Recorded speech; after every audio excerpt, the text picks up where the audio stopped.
There's something about nighttime that feels different after 70, isn't there? That quiet moment when you're lying in bed, waiting for sleep to come. But sometimes it feels like your body just won't cooperate anymore. And then you hear stories like poor Georgia, perfectly healthy 71-year-old who went to bed one night and never woke up.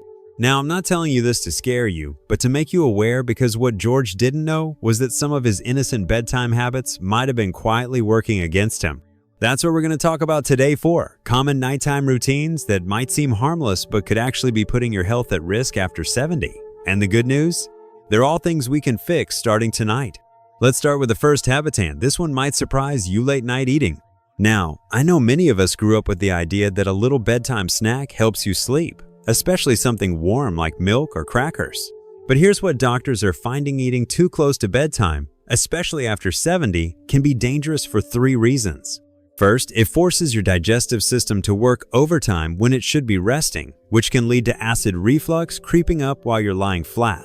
Second, it spikes your blood sugar right before sleep, which studies show can disrupt your deepest, most restorative sleep cycles.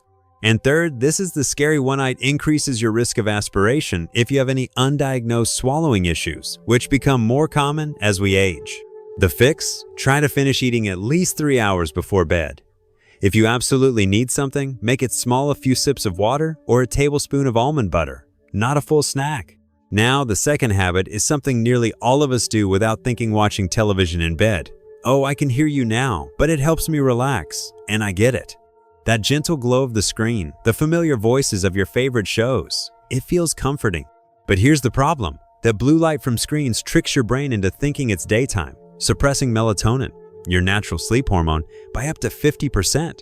Even worse, the constant stimulation keeps your mind active when it should be winding down. You might fall asleep eventually, but it's not the deep, healing sleep your body desperately needs at this age. What worked for my neighbor Ethel? She switched to audiobooks with a sleep timer still entertaining, but no damaging light. Or try this: move your television out of the bedroom completely. Make your bed a sacred space just for sleep. You'll be amazed at how much better you feel after just a few nights.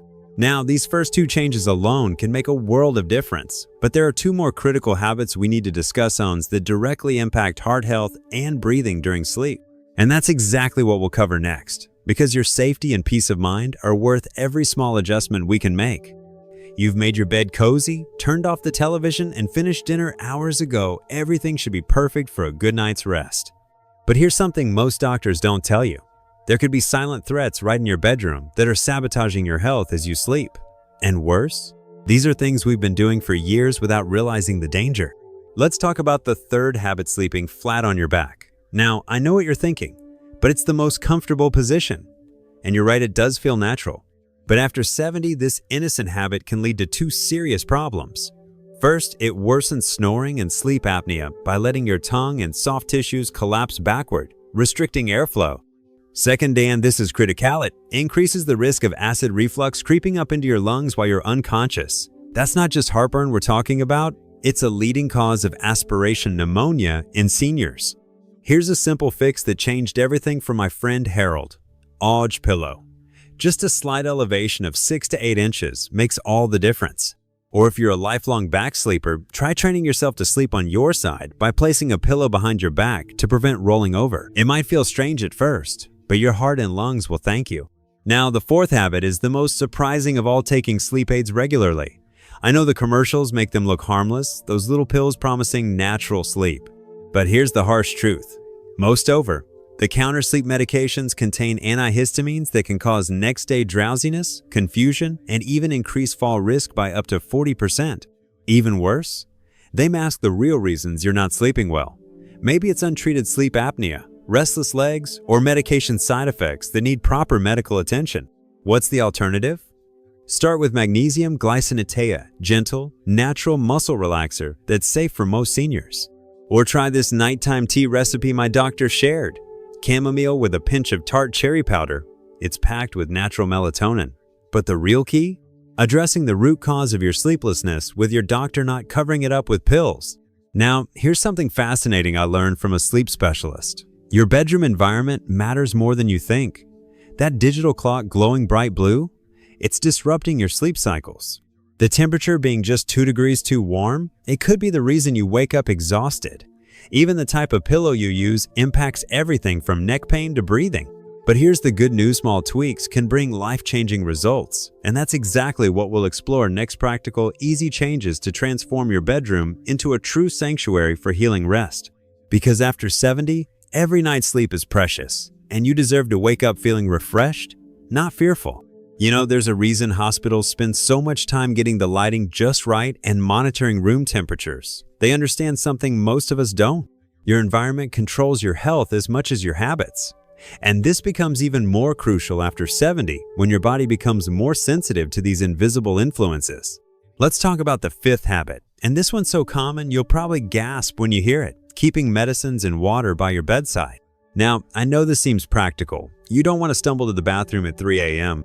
But here's what they don't tell you: that nightly sip of water while half asleep can lead to dangerous aspiration if your swallowing reflexes aren't perfect anymore. And those pills sitting in a warm bedroom?